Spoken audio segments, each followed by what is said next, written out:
In oktober 2006 werd de 51-jarige Marinus Ooms op een grauwelige wijze om het leven gebracht in zijn slipkamer.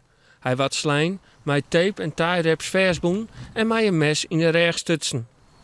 3 Amsterdammers waren oppakt en trok de rechtbank veroordeelde tot 18, 15 en 10 jaar cel. Er werd hege beroep insteld. Van de midden waren bij het Hof celstraf van eerste van 18, 12 en 10 jaar en TBS voor 12 van de 3 vertochten. Voor de nijbesteen is TBS tiergewichtig.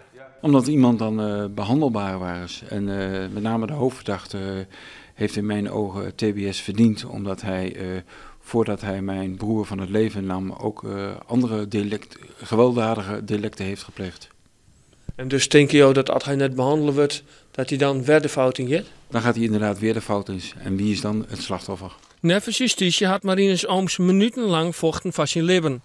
En dat voor een haast lege beurs en een oud fototoestel dat meegenomen werd. Zij zien naar dato wil de familie graag een punt zetten achter het drama.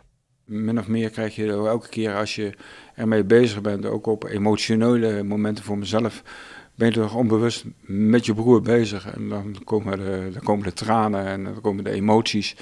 En ik hoop dat in ieder geval doordat het justitiële gedeelte is afgehandeld, dat er een last van mijn schouders afvalt.